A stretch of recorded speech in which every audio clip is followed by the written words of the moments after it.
All right. Hello, everyone. Thank you so much for spending your Friday night with me. I haven't done this in a while because I've been busy with video work. And, the economy is slowly opening up. COVID cases are coming down.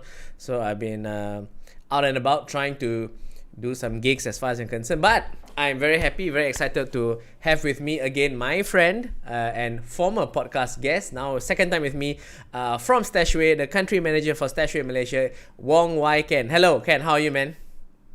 I'm very good, Jason. Good to be with you here. Yes. Maybe I prefer to be outside with the people as well, but slowly. Yeah, I yeah. don't want to be hero and catch something. Yes, of Being course. born in the house. Yeah, and your green.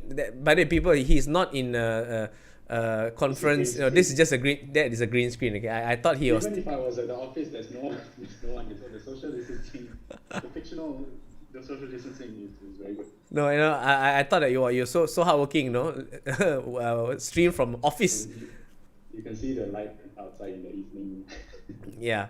streaming in the windows. Yes. So anyway, the very reason we are here tonight, ladies and gentlemen, to all those of you watching on Facebook and on YouTube, is that StashAway, of which, by the way, I am a customer also. Full disclosure, I'm sure you have seen my YouTube videos and on Facebook and IG also. StashAway now has a new offering, and it's called Thematic Portfolios. And I'm very excited to be with Ken because I have a lot of questions of my own to ask about thematic portfolios before I dive into the invest in thematic portfolios. Ken, if you could, what is this all this hype about thematic portfolios about? Yeah, so I think I want to start with a bit of a rant, and I think maybe sometimes in your comedy you're a little bit angry about things as well. So I think it's on brand, but Yes. I think in general the unit trust industry loves to market their funds using flavors, right? Like, oh, this is a Indian opportunity golden fund number two. This is a special Vietnam rising opportunity going to the moon fund number three, right? And as a professional, um, it's quite infuriating because every 2 months they'll have a new product, and then the agents will say, "Hey, this is very hot. My other customers love it. Maybe you will too." And I go, "Didn't we have this chat 3 months ago or last year, and there was something new, and it was also very hot?" I know the investment landscape is changing, and there are new frontiers in investing, but in the end of the day, people have to realize that it is about risk and return at the end of it all. If, let's say, risk was the same, it doesn't matter whether you invest in the US or you invest in China or bonds or whatnot.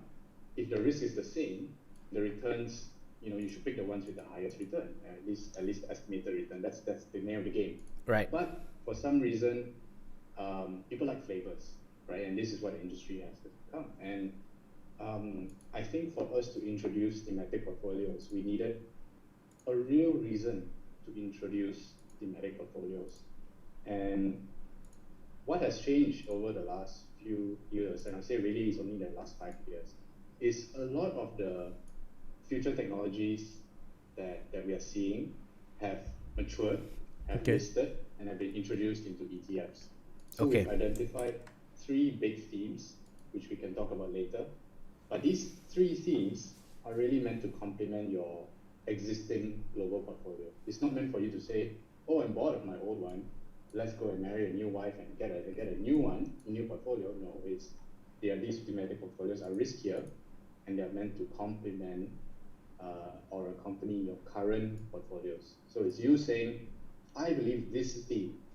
Let's say it's healthcare innovation. I believe in this theme will change society for the better, and the firms that are in this portfolio will do very well. And I will invest in it for the medium to long term. Right? That is your thinking. It's not just, "Oh, StashAway is a new product. Let's all just jump into it," right? Like your thinking shouldn't be like lemmings. So yeah, that is why we introduced thematic portfolios. Okay. And you mentioned a phrase just now, ETFs. Mm. I kind of know what ETFs are, but just as again tuition for everyone, what exactly are ETFs? Okay. When I was last on your show doing this, we got very sophisticated questions. So I think your audience is quite savvy. Nice. But just to recap, ETFs are exchange traded funds.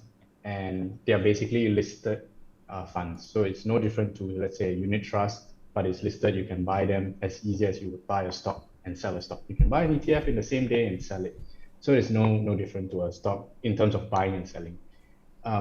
But the main benefits of an ETF is that when you buy one ETF, you get exposure to many underlying securities, many underlying, let's say, stocks or bonds. And then there are different styles to choose from as well. You can buy ETFs that are completely passive. I just follow this ETF, like the ones we've used for our global portfolios. Or you can use ones that are actively managed, like the ones we've chosen for some of these thematic portfolios, managed by ARK Investment, by Kathy Wood, things like that. She has a little bit more of a different approach where she has high conviction, or she picks a very concentrated basket of stocks and ultimately offers the ETF on the stock exchange. So an ETF essentially is just think of it of Lego blocks. You have a few Lego blocks to build a portfolio. Instead of buying 100 or 1,000 securities by yourself, you can buy 5 to 7 to 9 ETFs, put them together, and you have a very diversified portfolio. Okay, now I think this is while researching about thematic portfolios, I think this is a question that is asked by a lot of experts. Not questions asked, but it's raised by people in the industry. So why not invest directly into the ETFs? Why not invest directly instead of going through StashAway again? It's an age-old question now. What is the new thing now? Yeah, fair, that's fair. And I think that what we've done is really try and add value, and I'll say we add value in a few ways. So let's say you've heard of one particular ETF, right? You like it and you buy it. That ETF may be very specific into a particular sector. Let's just say driverless cars, which is a sub-theme of one of our thematic portfolios, which is technology enabler. So it's a sub-theme. So if that industry does well, then obviously your ETF will do very well. But let's say if it doesn't, let's say increased regulation, or the technology hits a roadblock, then this ETF would not do very well, right? So I think what we've done is, instead of just focusing on one ETF, we've selected others as well to then create a portfolio for thematic portfolios, which include other things. So instead of just, say, driverless cars, you have AI, blockchain, cloud computing, and we put it all in a portfolio for you. So of course you could go out and buy all these 5 or 7 yourself as well. There's nothing wrong with that. But what we've done is reduce the barrier for you to invest, because if you invest yourself in US dollars with minimum lot sizes and all that, you would need a substantial portfolio, something around 10 to 15,000 ringgit to just start.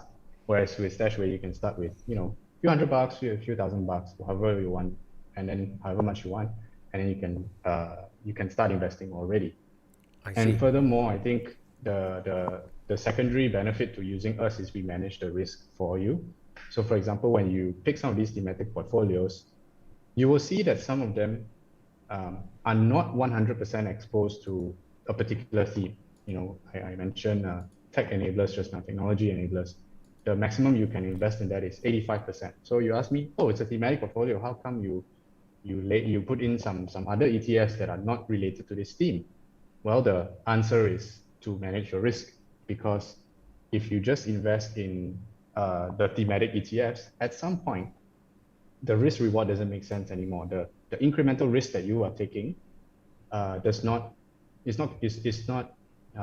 commensurate with the return that you would get. So that's why we cap it at a certain point to manage your risk. So yeah, I think we first of all make it very easy.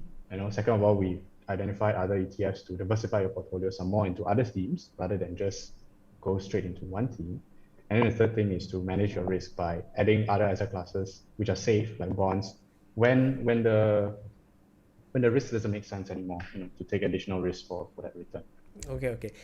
So and reading through the thematic portfolios, I see names like ARK Invest, iShares, Global X, and VanEck. Now, generally, I've only heard of ARK Invest because they once I think invested in some. Katie Wood invested in cryptocurrency. and Van Eck also I think wants to do an ETF or something like that. So could you educate me, why are these names so popular and why are they important in the context of Okay. being in my portfolio via StashAway thematic portfolios? Right. So the ETF landscape is dominated by a few huge players like iShares, uh, State Street, Vanguard, and that means that new entrants into this space really need to differentiate. So because all the big themes have been covered, like let's say, the S&P 500, or 20-year treasuries, or gold, there are a lot of huge, big ETFs already there. So the new entrants like Cathy Wood with ARK and Global X, Van Eck, and all these others, they needed to really specialize. So what they've done is, as I said, in the last few years, a lot of tech players have come into the space where they have matured, they've listed, they're raising money to further their business. So these people have seen this trend and they build an ETF around that. Okay, so let's say you take a fintech ETF, right? Fintech was not something 10 years ago. Fintech started building 10 years ago. But then 3 to 5 years ago, they started listing. Then you can buy all these unicorns, right? So Global X, for example, or ARK, who has a fintech ETF as well, they can then package these ETFs made out of fintech players which are listed and then offer that as an ETF. So these players, while small, they're specialized. Obviously, they know their stuff. So what we've done is we've sifted through all the pretenders, and these are the best, and we put it into a portfolio and rebalanced it all for you, so that if you just like the theme, and you think that it's going to change society, then you can just pick a portfolio and invest your ringgit. You don't have to jump so many hoops.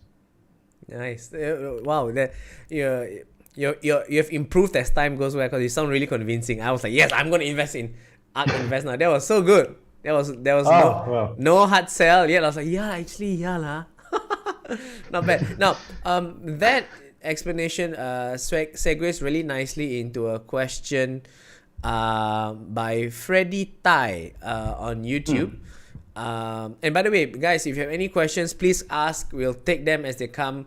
And I really appreciate you taking the time to ask questions. Okay, I love this kind of questions. So, Freddie asks, why only introduce now as the techno shares have gone up so high? I believe you said that the space has matured and all that. So why now? I think he's trying to say that they are so high. What's the headroom for us to make money? Yeah, there's significant potential, and you're right. Some of these ETFs have gone up a lot, but there's the thing about exponential growth in some of these industries.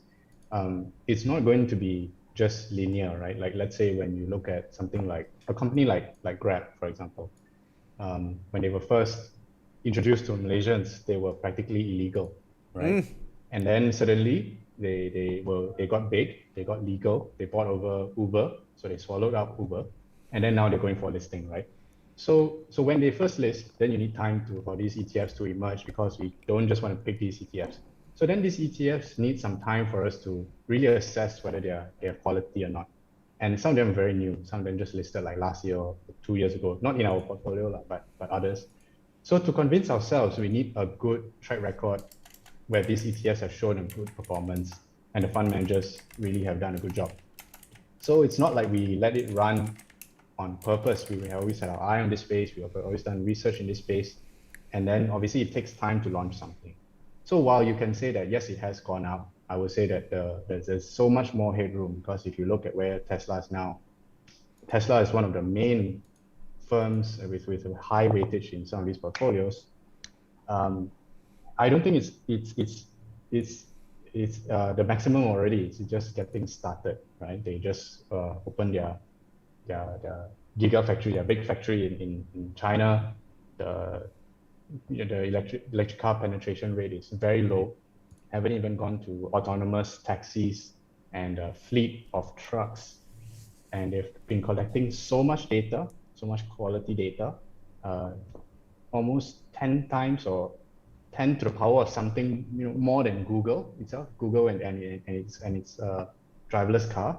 So I don't think, I bet in the long term that Tesla would still have much more room to grow. So while it has gone up, if you look at some of these firms, that's in hindsight, but I think there's much more to go.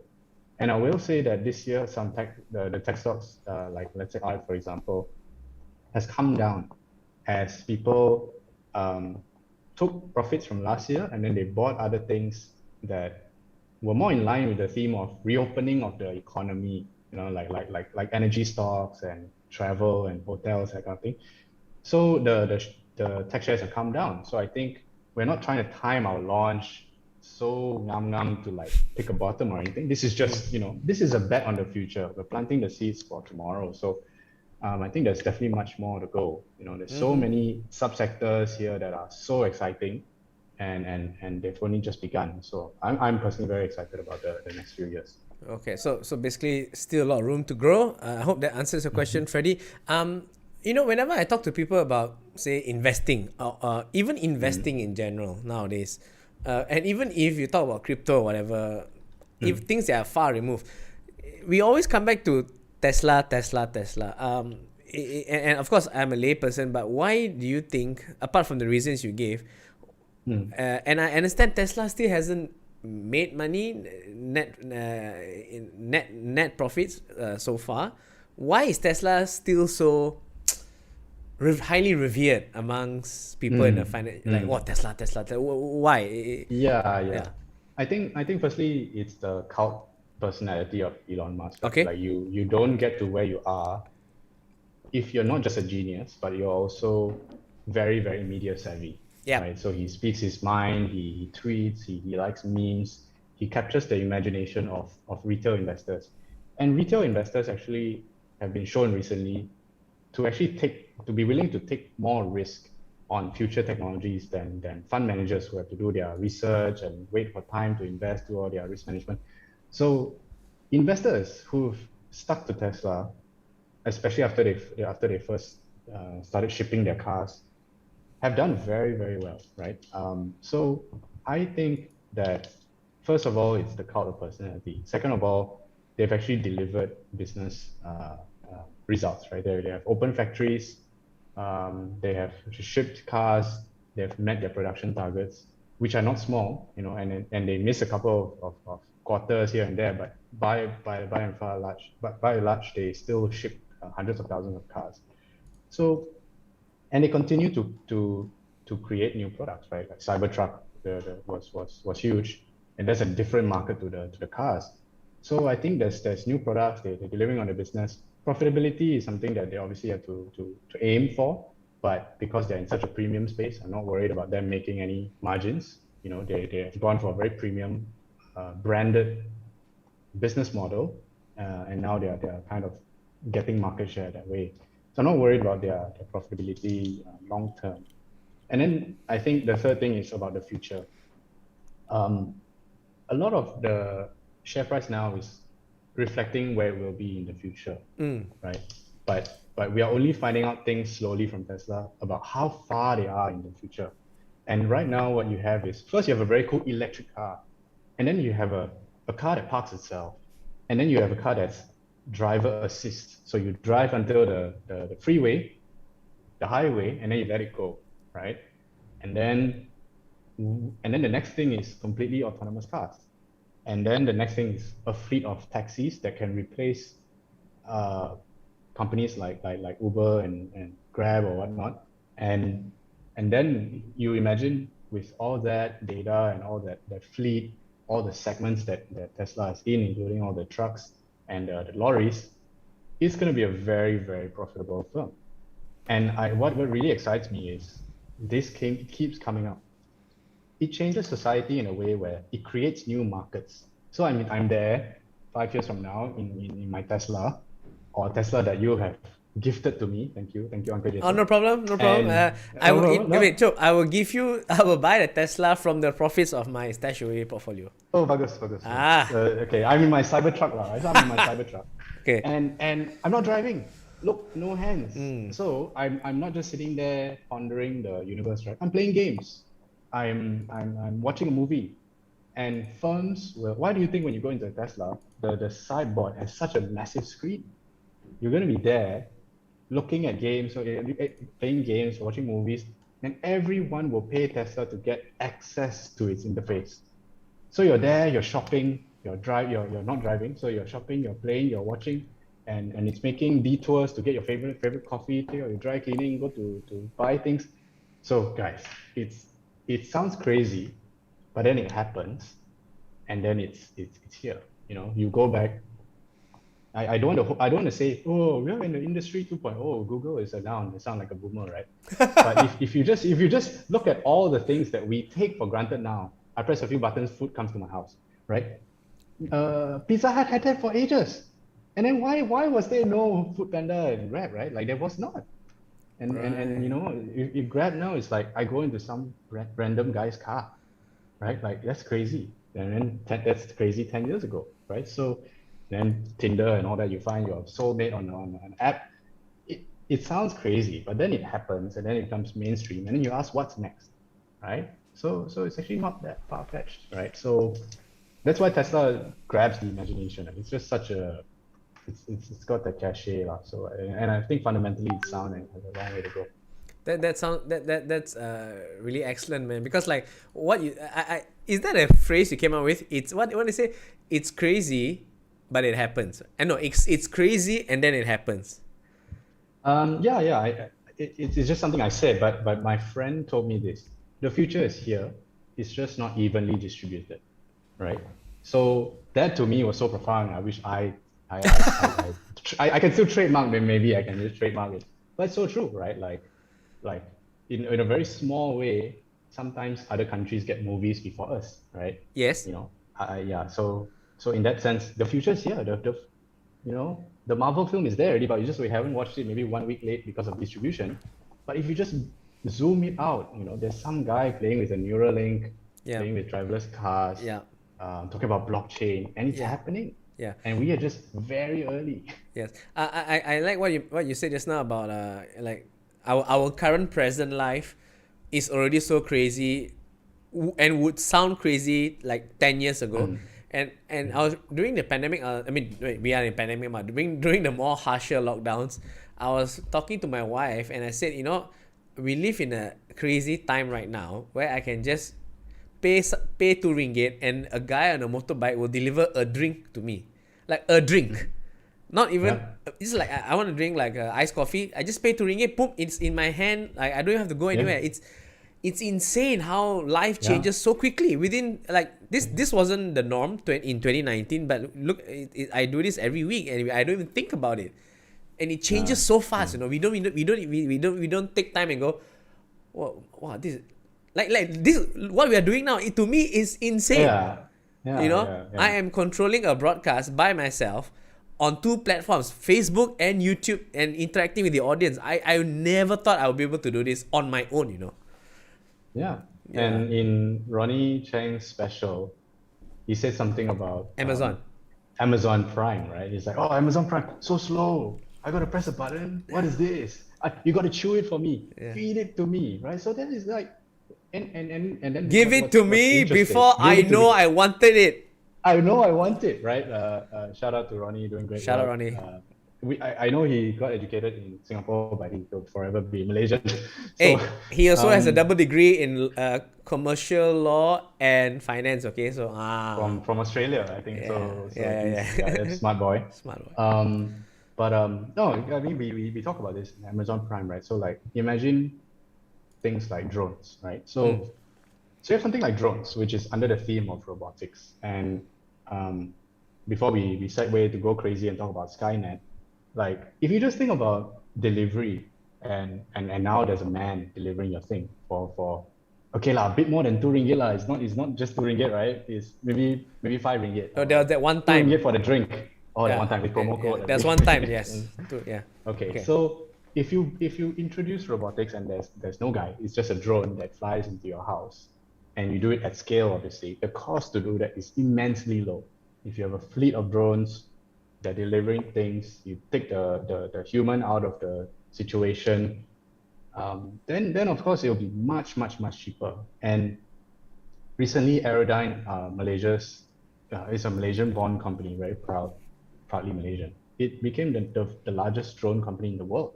It Wow. grew global through buying up a lot of drone companies in other countries, buying drone companies in other countries.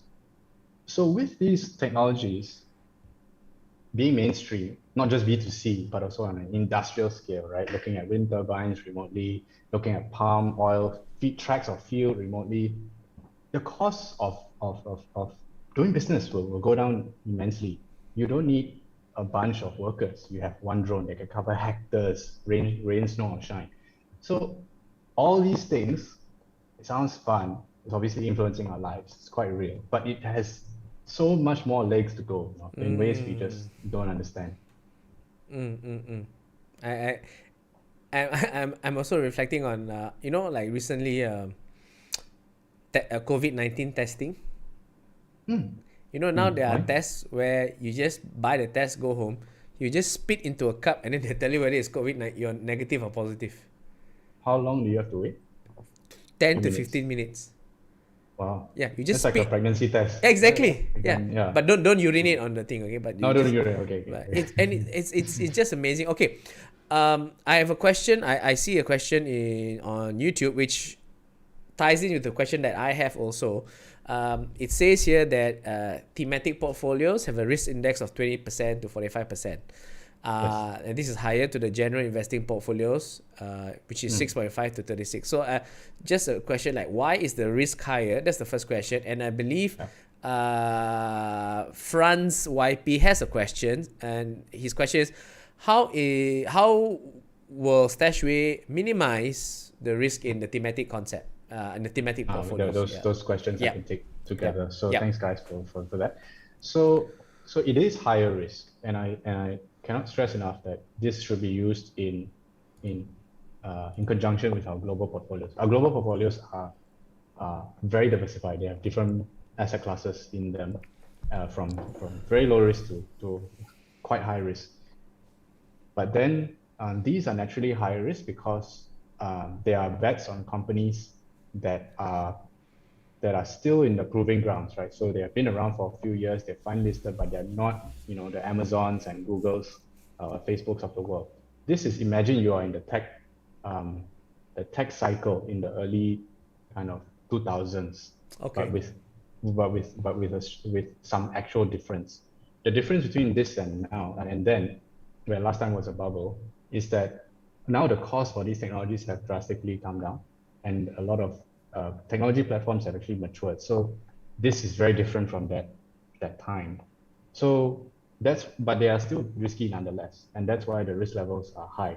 So when you say 25 to 45, this is the risk level, and the actual exposure to the three ETFs, the three themes made out of ETFs, will be different. So in the 25% risk portfolio, it could be something like, let's say, 30% exposure to the theme.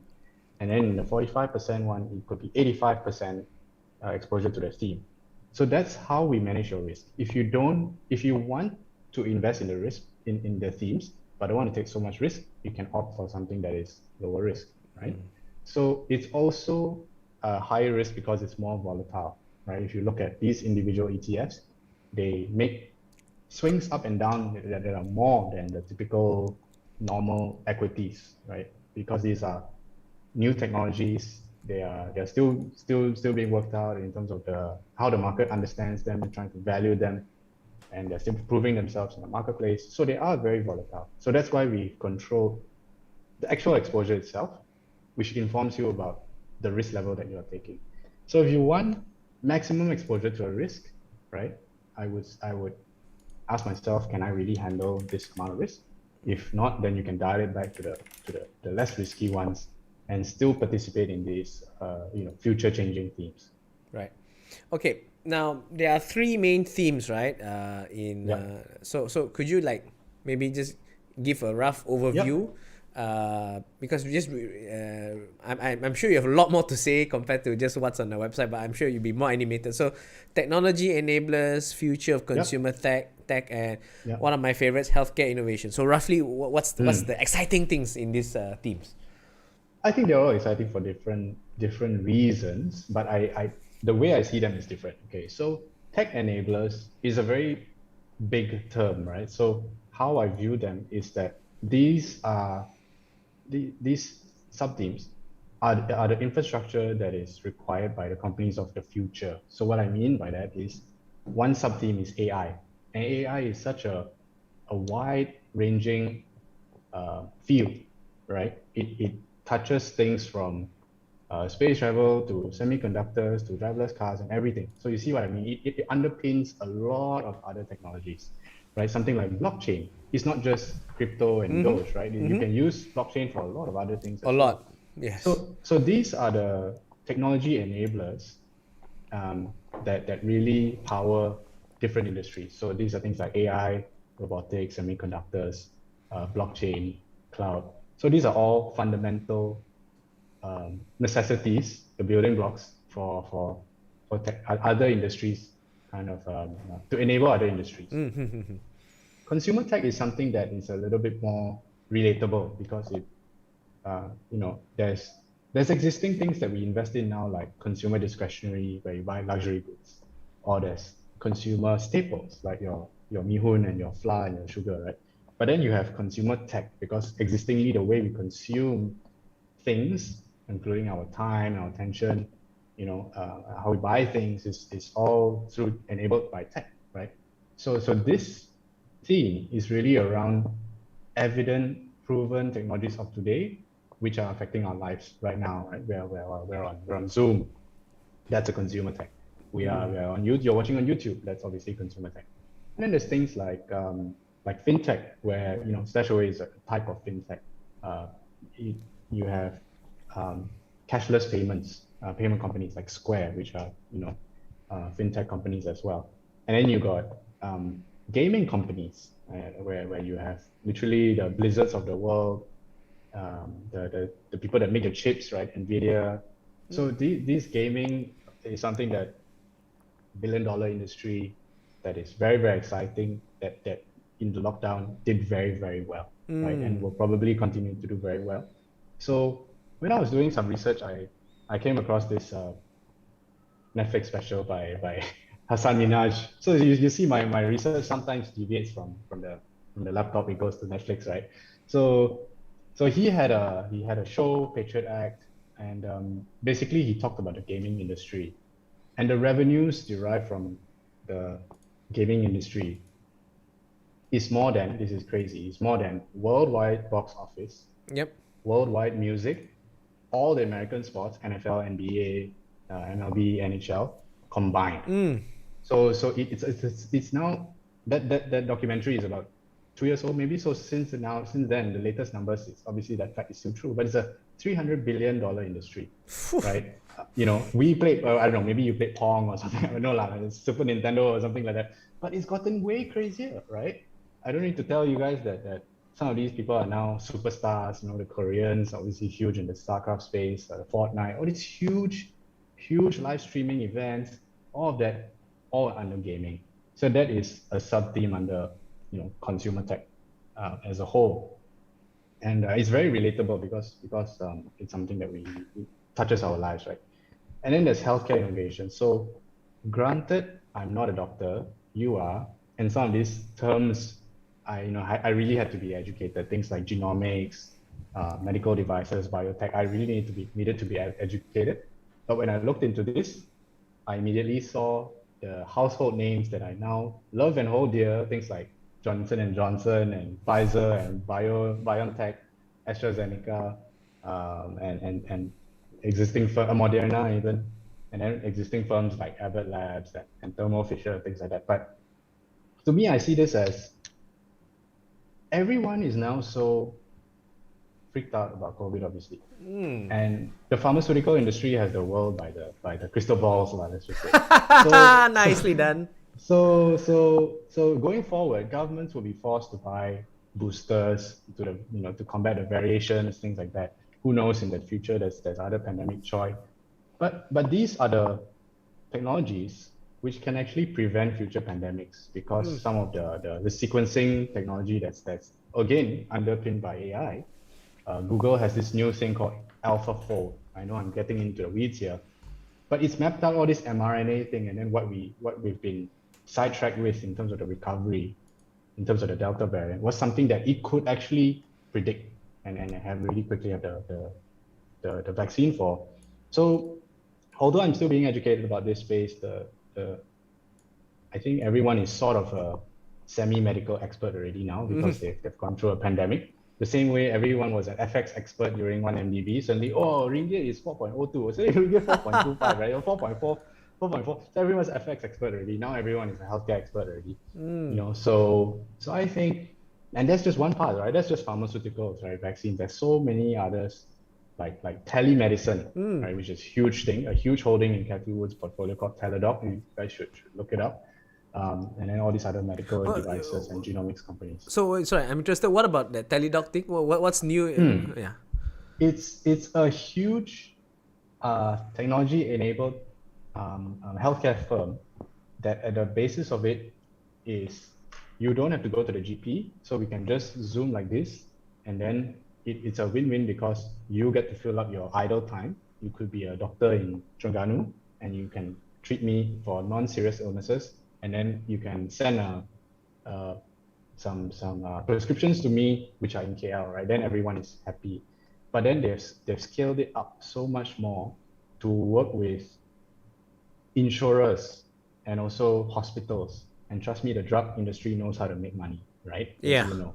So let's say you sign up with a insurance company, right? And they have panel clinics and they have their drugs all lined up already behind the scenes, right? So you call the GP, you call the specialist, and unless you need treatment then and there, they can ship everything to you. Right? You really feel shit. Why you need to go out there and wait in line and all that? So this is a very, very huge concept in the States, and in Malaysia it's just kind of taking off, right? So I think that's something that we see a lot of promise, right? And this Teladoc is doing absolutely gangbusters in terms of what it's doing in this space. Wow. That's really exciting, you know. And what you say is correct, because now after 2 years of battling a virus, you know, I know we make fun of the anti-vaxxers and people who they think they are medical experts, right? But the point is now at least everyone has basic working knowledge about how viruses work. You know how oh mRNA macam tu. Okay. So exactly. Like like that one so the vaccine is like so. With a lot more awareness, you know, things like you say healthcare innovation can really take off because the base is there. You know, the silver lining of the COVID-19 virus is that a lot more people now are talking about health. You know, and that's really exciting. Wow. Okay. See, the best thing about this portfolio as well is I don't see any traditional Chinese medicine companies in there. Yes, See, so I did my research, so you know I would have disavowed StashAway. Yeah. But yeah, that's great, you know, and pretty interesting. Okay, while researching about these thematic portfolios, I noticed that you guys made a point to say that this is not sharia compliant. So I chuckled a little bit, but then it got me to ask, how do you make an investment sharia compliant, and why is this not sharia compliant? I think it happens to be incidentally not sharia compliant. I would say, like, it's like if I ask you why are you not Malay, right? It's just because I'm Chinese and I'm just not Malay. Like no, it's incidental. It's not like we are mostly, a lot of the asset classes out there are conventional, right? So they haven't been deemed as sharia as such. So it's not like we don't want it to be sharia, it just happen to not be sharia. Okay. But yes, the conventional assets, they are not sharia, and if that is a very strong preference of yours, then you can avoid these. But I will say that what you can do to do more research is you can look up the ESG rating on some of these ETFs. So if you think that ESG values overlap with Sharia, and then there is some study into this as well. So I was educated about this recently, where there's this concept of tayyiba, and how socially well-governed companies that are socially, do good for society and are not, let's say, strictly deemed sharia, are also things that can be encouraged to invest in. In fact, things like clean energy and all that, you can also, while it's not chopped sharia yet because the certification is not there, you can look into it, and if the ESG ratings on this are satisfy you, you can invest in them with a conscience lah. I I think see. you have to do a bit more research because the sharia industry is not as it's not there yet, right? So I think that if you do have a very principled way of investing, you can look at the ESG ratings. I see. Okay. There are some questions here which let's just take the bull by the horns. Now, okay. Siemens Yi is asking on YouTube. I believe you have answered this a question like this before in the previous podcast. Why are you guys not offering the S&P 500 index in the portfolio options? So you're right. I think what we've done is we've taken a long, hard look at the US, right? And during the pandemic, we have seen trillions of dollars printed to fund quantitative easing, right? So while the S&P has been doing very well, it's on the back of quantitative easing. It's a lot of money printing, and that actually means that we think that the dollar itself is weak because there's just that much more supply. And because of that, we thought we could get the same amount of exposure to certain things in the US, but in a much more selective way, and then also invest globally to protect ourselves against the weakening of the US dollar. So that's why we've picked things like Australian equities, and then more specific things like energy in the US, and things like that. So that's why we don't have just broad exposure to the S&P 500. I see. Right? So because it's a global portfolio, and we have a certain view about what would do well in the medium to long term, we don't just pick the US S&P 500. It obviously is a very big target, and in hindsight, obviously it's done very well, right? But that was the view that we had, and there is still US representation. There's small caps. Yep. There's energy. There's different sectors, but we just didn't pick the main broad index. Yeah. Okay, and I think this also ties in very well with his Siemens Yi's next question. Why was the forced portfolio reoptimization introduced? I think he's referring to the most recent reoptimization and why was it introduced. I believe there's a very good explainer given email to investors, but perhaps you can, since we are here, perhaps you can give what's the reasoning. So the main reason that happened was because we were entering a new economic environment. So we went out of a technical recession and into a inflationary environment. So because the economies opened up so quickly, all these people were going back out there and buying things and consuming like normal, but the supply chains were not quite there yet.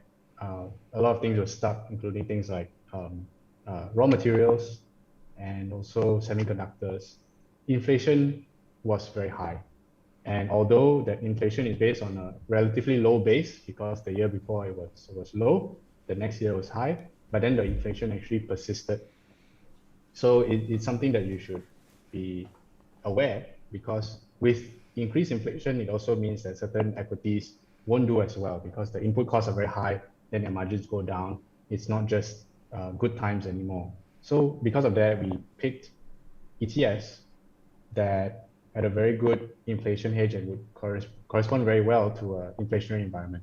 So the reason why you have Aussie equities in there is because there are a lot of mining companies out of Australia. So when you have shortages of raw materials like copper and aluminium and things like that, that's where you have firms coming out of Australia doing very well. And then the energy sector is also obviously done very well because coming out of the pandemic, people use oil again, and oil hit $80. So that's another kind of thing. And gold was also there because it hedges against inflation. So you also said something about forced, right? So you're right, it's forced. We took away the option for you to stay in the old portfolios. It's because we found that very, very few people chose that option to stick with the old portfolios. And we just weren't serving the old portfolios enough because everyone was moving on to the newest thing. If you remain the old ones, and let's say not enough orders came in from the old ones because everyone has moved to new ones, then you have to wait a few more days for your money to be invested, to be sold. So we got rid of that function. But then again, when you put your money with a normal fund manager also, it's not like they call you, hey Jason, I'm thinking of changing this. You have essentially given your money to be managed by someone else. And if you honestly don't like the way they manage your money based on track record or style, you can take your money elsewhere, right?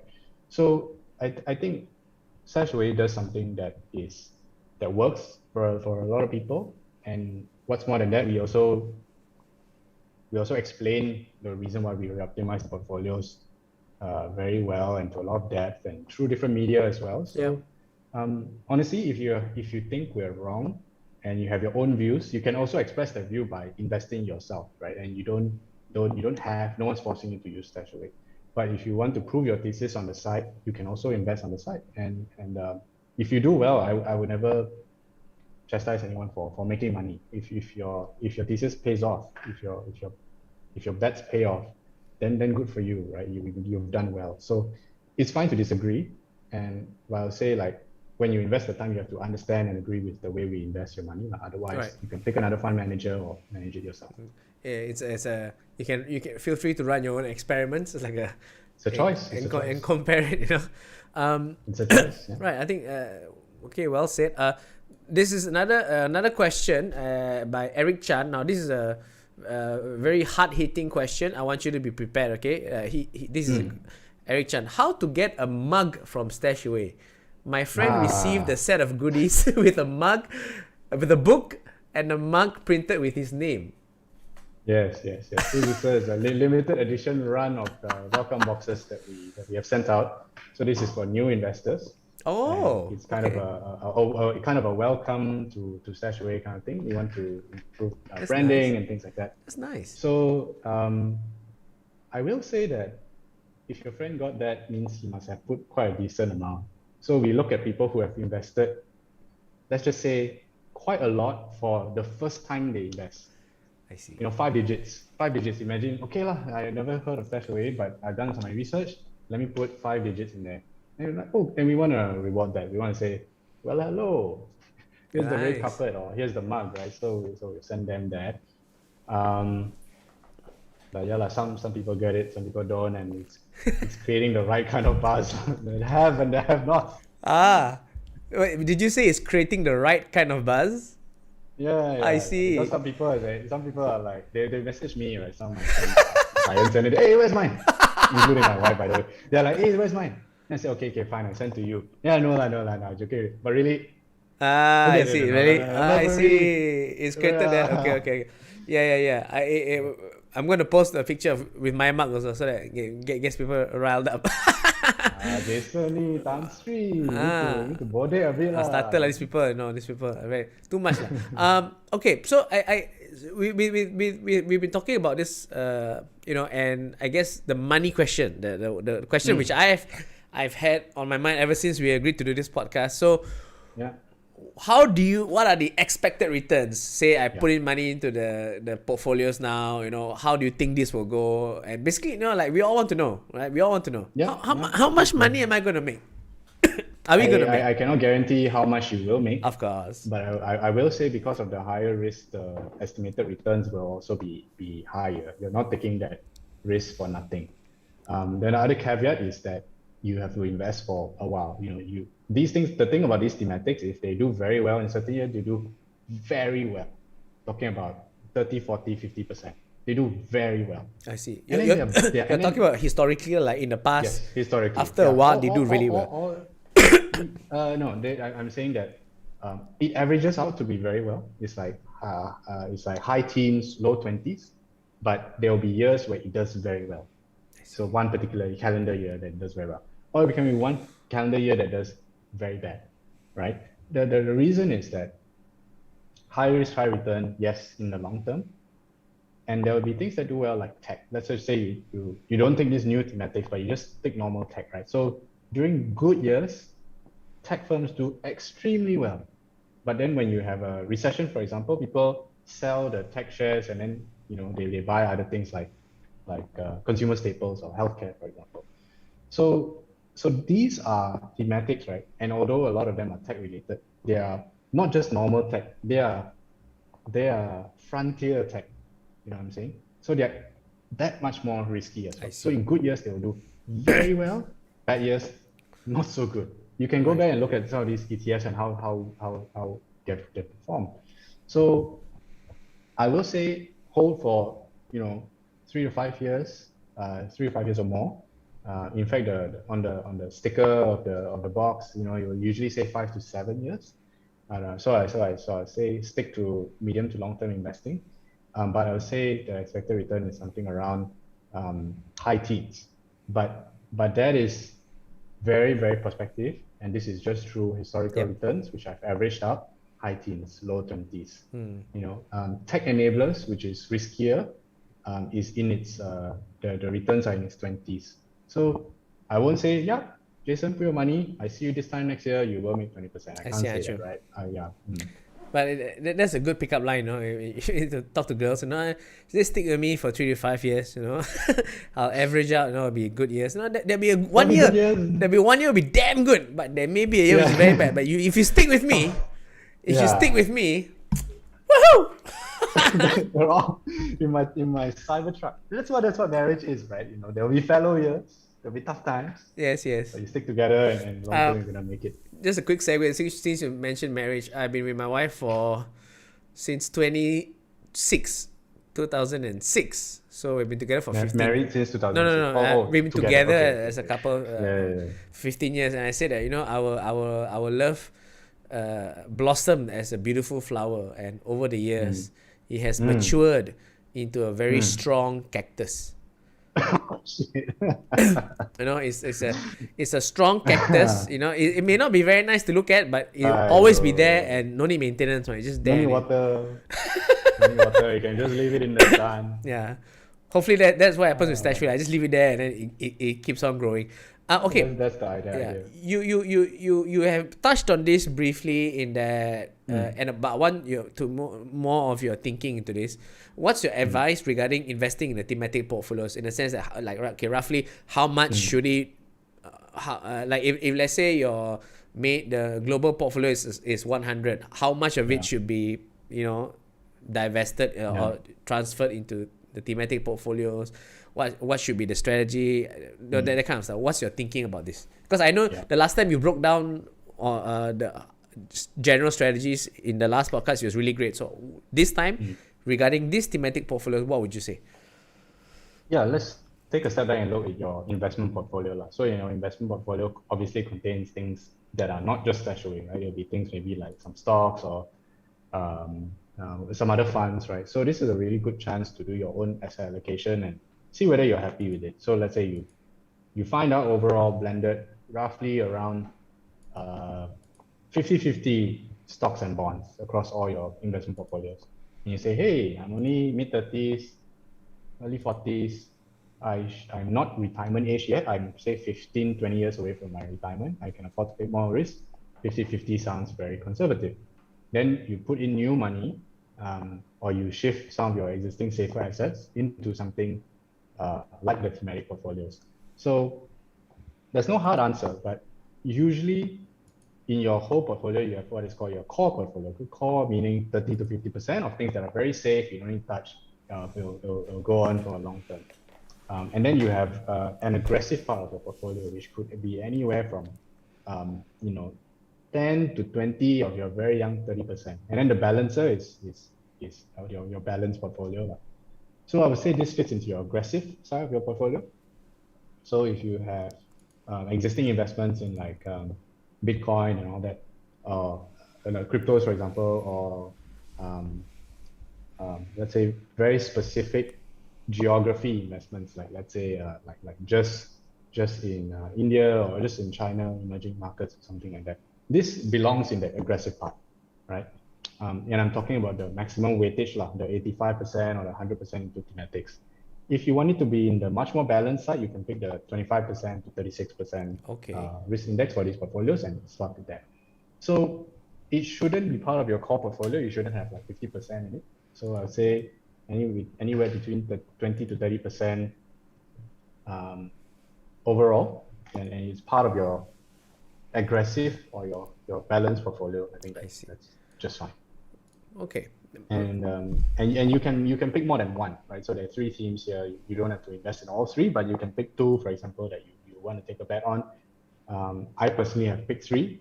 Just because I work with StashAway, I have to try out a few things, but like personally, I like the tech enablers one quite a lot, and also the healthcare one. So yeah, I think pick one that suits your fancy, do a bit more research, and it's part of the aggressive side of your portfolio.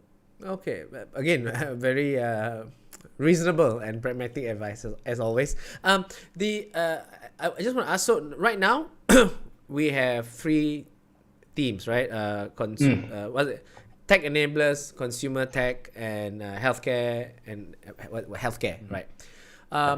And when you explain it, like when you explain technology enablers, future of consumer tech, healthcare innovation, I get really excited, you know. And it's just not, if I read it on the website, it's just like, but when I hear you talk about it, like, oh yeah, I understand, or I see, then it makes so much sense. Now, which got me excited, I was wondering, we have three themes now. In the future, will there be more themes? And they will. And what they will sound like, you know? They will sound like censored already. Censored, redacted. Yeah, okay. But there will be new themes. So get excited with these first. But there are things that so that's the thing about an R&D process, right? Like, even though things are there, it doesn't mean that we must offer it. We don't think about StashAway as a supermarket. Think of it as something that's much more curated, right? Whatever we have, we've done our research, and it's something that you should consider. It's not like we have all the choices. You come in and pick what you need or what you think you want, right? I mean, and we give no guidance and we add no value, right? We add no value. I think that's a cardinal sin, right? So what we're looking at is, are these themes important? Will they change the society? Do they have good investment performance? Is it something that people want? All right, so demand is something that is there as well. So I won't hint at what's coming. I'm sure there will be another podcast for that where I talk about a few things. No problem. But trust me, it won't be like every month I see. come up with new stuff. So we've been in Malaysia for three almost 4 years. I would say 3 years. So each year we've come up with one product. The first thing was the global ETF portfolios. Then we came up with StashAway Simple for your savings. And now it's something for your aggressive side of your portfolio. So there's no real need to just like have so much volume of new stuff to invest in, right? So they will be in the future, but akan datang lah. Oh, that's just like your upcoming Netflix special, so that you can't tell anyone about just yet. Yeah, that's interesting because I was really curious. So good to know that this is going to be expanded lah. I mean, let's not promise people too much, but that's interesting. I have a question from Siemens Yi again. Thanks, Siemens, for giving us questions. So I think it's a fairly interesting question. He says, "Great show so far. Thank you. We are very handsome. Wow. Do you guys still consider yourselves a robo advisory or active ETF managers?" So, what's your take? Let me just explain a little bit like passive and active, and we're not married to any one of it. I will say why in certain situations active makes it better, and in certain situations why passive makes better. So active is basically where you have a fund manager, someone like Kathy Wood, picking investments and changing it from time to time based on her research, right? And her goal is to beat the benchmark and perform very well. Otherwise, why would you be paying her so much fees? And then you have passive ETFs, right? Like your BlackRocks and whatnot, they just follow a particular sector or index. So we consider ourselves still a fund manager, a robo-advisor, because the ETFs which we use to build our portfolios are made of both active and passive ETFs. But at the same time, we don't change the constituents of these portfolios every day, right? We've been around for 4 years, and we've only done it once every year because the economic cycles have changed, and we don't churn your portfolio, so it's not like it's our CIO Freddie Lim wakes up in the morning and his back hurts, so I buy more healthcare lah. Back hurts. So it doesn't work that way, right? We have a very clear logic, and we use both active and passive. So why would we use passive and why would we use active? So in the global portfolios, we use entirely passive ETFs because we want clean portfolios that we build, and then when it changes during a reoptimization, we can take some out and put it in a very clean way. In these thematics, there are some like ARK investments, ETFs that are actively managed. Why are we okay with active management? We're okay because they have a good track record, and also when it comes to very prospective spaces like next generation kind of future companies, you need a certain level of expertise and research to pick out the winners of tomorrow. If you just blanket invest in something that like a sector that you just take the biggest players, you may not get the best returns because you haven't picked the prospective winners, right? So I think in certain situations where we pick active, we've studied these fund managers, we like their track record. We don't think that they just willy-nilly shift their strategy, and that's why we've selected them into our portfolio. So I wouldn't consider ourselves an active fund manager at all. I would say we are still very much so a robo-advisor. Okay. I hope that answers the question again, Siemens. Thanks for your great question so far. Now, I think that's the perfect place to wrap up. Now, I myself am excited at what's on the horizon.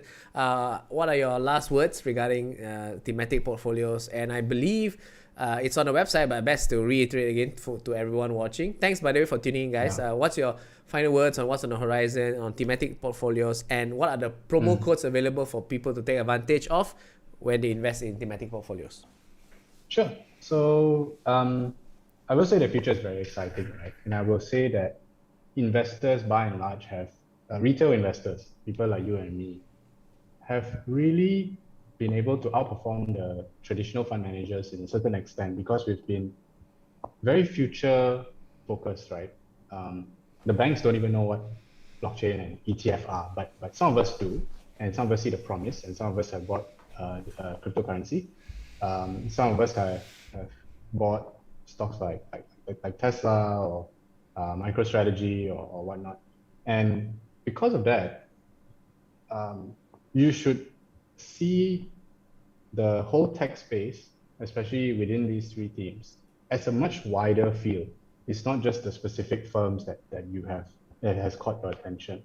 There's a lot going in the world right now, and a lot of the times people ask me, oh, I want a company that's going to be like the Amazon of the future. I want the Apple of the future. Why didn't I buy Apple when I saw Forrest Gump, right? You'll be so rich right now. Or why didn't I own Amazon during the tech bubble in 2001, or Microsoft, or Facebook when it first IPO'd and crashed? So people didn't buy because they weren't future looking, right? And now we are future looking, and there's so many opportunities to invest and profit from it. So I would say do your research, get excited, learn more about the world around us. That's one part of the beauty of investing, and ultimately make a considered investment into one or more of these themes. Okay, be prepared for the long term. Be prepared for the volatility. There'll be times where your conviction is not there because the market doesn't quite appreciate maybe what these ETFs or portfolio is doing. But if you look at the big picture and your vision of that future is still intact, that makes sense. Tesla's still turning out profits, there's still growth, whatever, blockchain is still being adopted here and there. So then it's still worth holding on to. So I will say, learn, take some risks, but have fun along the way, and then be prepared to invest for the long term. Yep. And the promo code, I would say, you can still use the DRJSON promo code I see. for these thematic portfolios as well.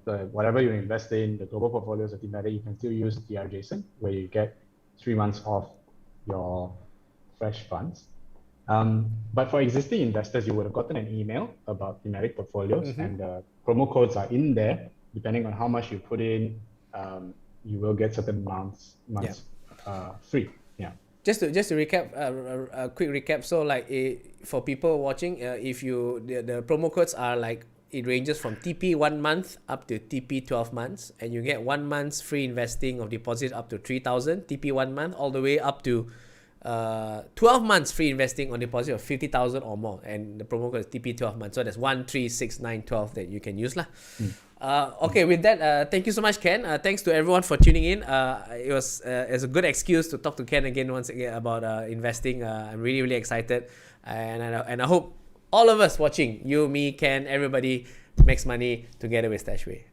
Any last words before we go, Ken? No, good night, stay safe. I think in the reopening, there's a lot to be enjoyed. So do go out, do live your life, but do be safe. All right. Thank you very much, guys. And we are off. Thank you. Bye-bye.